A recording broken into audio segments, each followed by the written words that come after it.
Hello student, Radhe Radhe. Welcome to Priyanka Commerce Pathshala. हम लोग देखेंगे कि जो है जो तलपट बनता है, जो जिसको इंग्लिश में ट्रायल बैलेंस कहते हैं। तो ये ट्रायल बैलेंस ऐसा माना जाता है कि ये एक गणितीय शुद्धता का प्रमाण है जो हम लेजर से लेकर जाते हैं। खातों की गणितीय शुद्धता की जांच करने के लिए हम ट्रायल बैलेंस बनाते हैं। और ऐसा माना जाता है कि जब ट्रायल बैलेंस का डेबिट और क्रेडिट का जो योग है वो मिल जाएगा तो लेजर में कोई भी गणितीय अशुद्धता नहीं रहेंगी। लेकिन ये पूरी तरह से सत्य नहीं है, क्योंकि कई बार हमने देखा है कि तलपट जो है मतलब ट्रायल बैलेंस जो है उसका जो टोटल है वो मिल जाता है, दोनों डेबिट और क्रेडिट का टोटल सेम आता है, लेकिन फिर भी उसमें गलतियां बनी रहती हैं। तो ये एक लाइन बहुत ज़्यादा पूछी जाती है कि क्या तलपट या ट्रायल बैलेंस का मिल जाना या खातों की पूर्ण शुद्धता योग मिल जाना क्या खातों की पूर्ण शुद्धता का अकाट्य प्रमाण है?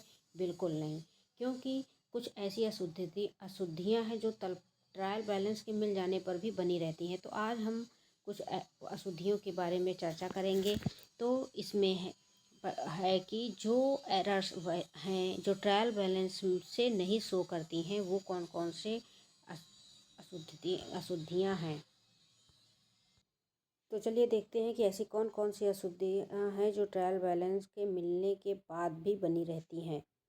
इसमें पहला है एरर्स ऑफ ओमिशन। एरर और ओमिशन क्या है? जब हम किसी जो ट्रांजैक्शन हुआ है उसको हम प्राइमरी बुक में लिखना ही भूल जाएं। तो अगर हम किसी ट्रांजैक्शन को प्राइमरी बुक में नहीं लिखेंगे तो आगे चल के वो लेजर में भी नहीं रहेगा, और इसी जो गलती हुई है इसी के कारण वो तलपट ट्रायल बैलेंस में भी हम नहीं लिखेंगे, तो वो चीज़ शुरुआत से ही छूट जाती है, तो भूल गए हैं हम। तो ऐसी अशुद्धियाँ जो किसी भी अकाउंट में नहीं लिखी गई हैं और उसकी वजह से ट्रायल बैलेंस में कोई दिक्कत नहीं आती, क्योंकि ये एक डबल एंट्री सिस्टम है।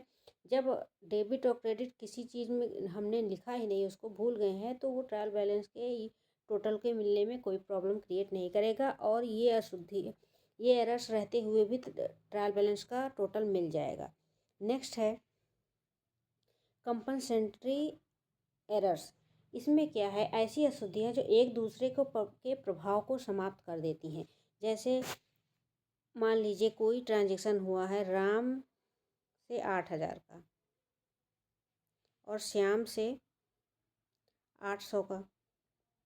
तो हमने गलती से क्या कर दिया कि राम वाले में हमने 800 लिख दिया और श्याम वाले में हमने 8,000 लिख दिया।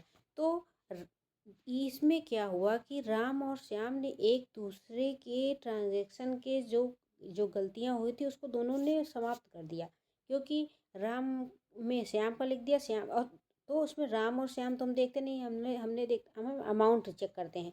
तो अमाउंट दोनों मिला के आएगा 8,800, दोनों में सेम ही अमाउंट आएगा। किस में क्या लिखा है? एरर तो हो गई है, लेकिन अमाउंट हमने जो गलत लिखा है उसका प्रभाव ट्रायल बैलेंस पे नहीं पड़ेगा, क्योंकि अमाउंट दोनों मिला के 8,800 ही हमने लिखा है। तो यहाँ क्या हुआ कि एक की अशुद्धि को दूसरे ने समाप्त कर दिया। तो ये क्षतिपूरक अशुद्धि भी इसको कहते हैं, इसका प्रभाव ट्रायल बैलेंस के टोटल पे नहीं पड़ता है। नेक्स्ट है, और बहुत ही ज़रूरी एरर्स है ये, इससे क्वेश्चन बहुत ज़्यादा बनते हैं, इसको आप मोस्ट इम्पॉर्टेंट में लिख लीजिए। ये क्या है कि जब जो अकाउंट लिखते हैं लेखाकार जो होते हैं उनको सिद्धांतों की जानकारी नहीं रहती, या यूँ कहिए कि सिद्धांतों की कम जानकारी के कारण वो गलती कर देते हैं अकाउंट्स लिखने में। तो उससे ट्रायल बैलेंस मिल जाता है, लेकिन वो एरर्स बना रहता है। जैसे मान लीजिए कि ये एरर हुई कि हमने एक मशीनरी परचेज की, ठीक है, हमने एक मशीनरी परचेज की 10,000 की, और उस पर मशीन को कंपनी में ला के उसको इंस्टॉल करने में जो वेज लगा या जिसको वेजेस लगा वो 1,000 लगा, 1,000 लगा। तो सिद्धांतों की कमी के कारण हम क्या करेंगे, हमको क्या लगता है कि ये वेज लगा है तो इसको वेज अकाउंट डेबिट करना चाहिए, लेकिन गलती यही हो जाती है, क्योंकि जब नई मशीनरी हम खरीद कर लेकर आ रहे हैं और उसको इंस्टॉल करने में पैसा खर्चा कर रहे हैं, तो वो वेज अकाउंट प्रिंसिपल क्या कहता है, सिद्धांत क्या कहता है कि वो वेज अकाउंट में नहीं जाएगा, वो मशीनरी अकाउंट में ही डेबिट होगा। तो यहाँ पे सिद्धांतों की कमी के कारण अगर हम वेज अकाउंट डेबिट कर दे रहे हैं, मशीनरी अकाउंट डेबिट नहीं कर रहे हैं, तो एरर तो हो गई यहाँ पे, लेकिन ये एरर हम ट्रायल बैलेंस से नहीं पकड़ पाएंगे क्योंकि अमाउंट हमने सेम लिख दिया है डेबिट में। तो हमने कौन सा अकाउंट डेबिट किया उससे हमें मतलब उससे गलती है, लेकिन उससे ट्रायल बैलेंस पे कोई इफ़ेक्ट नहीं पड़ता है। तो ये जो गलतियां हैं ये सिद्धांत की अशुद्धियाँ कही जाती हैं। जब हमको नियमों के जो अकाउंटिंग के नियम हैं उसकी हम अवहेलना करते हैं, डबल एंट्री सिस्टम के सिद्धांतों को हम सही से नहीं जानते हैं, तब ये अशुद्धियाँ हो जाती हैं। तो हमने 3 एरर्स की बात की जिसके रहते हुए भी ट्रायल बैलेंस मिल जाता है और हमको ऐसा लगता है कि हमारा अकाउंट बहुत ही सही तरीके से चल रहा है। लेकिन कभी कभी ऐसा होता है, इन तीनों अशुद्धियों के रहते हुए ट्रायल बैलेंस मिल जाता है और हमको चाहिए कि हम सभी अकाउंट्स को ध्यान से बनाएं जैसे ये अशुद्धियाँ न रहें। अब हम कुछ ऐसी अशुद्धियों के बारे में चर्चा करेंगे। अगर ये अशुद्धियाँ हैं तो ट्रायल बैलेंस मैच नहीं करेगा, या जिसका कहते हैं ट्रायल बैलेंस का डेबिट और क्रेडिट में डिफरेंस आ जाएगा। तो ऐसी अशुद्धियाँ हैं जो हैं वो क्या हैं, जैसे ये वंश, अगर एरर्स, ये जो एरर्स होते हैं वो इसको वन साइडेड एरर कहते हैं, जिससे ये अफेक्ट करती हैं और मैच नहीं करता है डेबिट और क्रेडिट। तो फर्स्ट है इसमें errors in the book of original entry. अगर हम किसी जो प्रारंभिक बुक है उसी में लेखा करते समय कोई अशुद्धि कर देते हैं तो तलपट पर इसका प्रभाव ज़रूर पड़ता है। जैसे किसी खाते में गलत राशि का लिख देना। और नेक्स्ट है, और इसको और एग्जांपल जान सकते हैं, जैसे सहायक बहियों की योग में अशुद्धि कर दिया।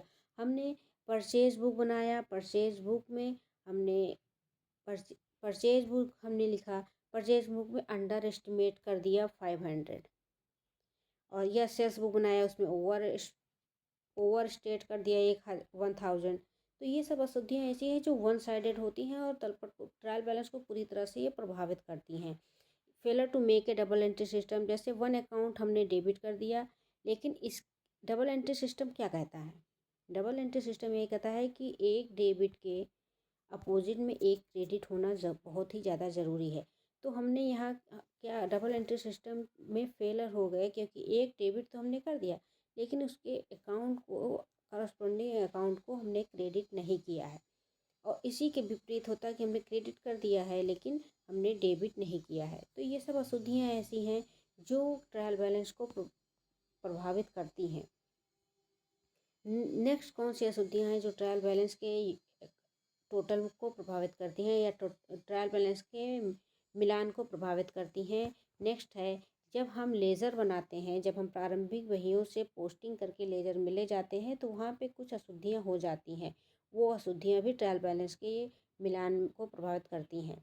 जैसे एक खाते वन अकाउंट में तो हमने पोस्टिंग कर दी है, लेकिन और अदर अकाउंट में हम पोस्टिंग करना भूल गए। जैसे श्री को उधार विक्रय को दिया और श्री के खाते में तो भी कर दिया अकाउंट, श्री के खाते में तो हमने एंट्री कर दी या पोस्टिंग कर दी, लेकिन सेल्स अकाउंट में हम पोस्टिंग करना भूल गए।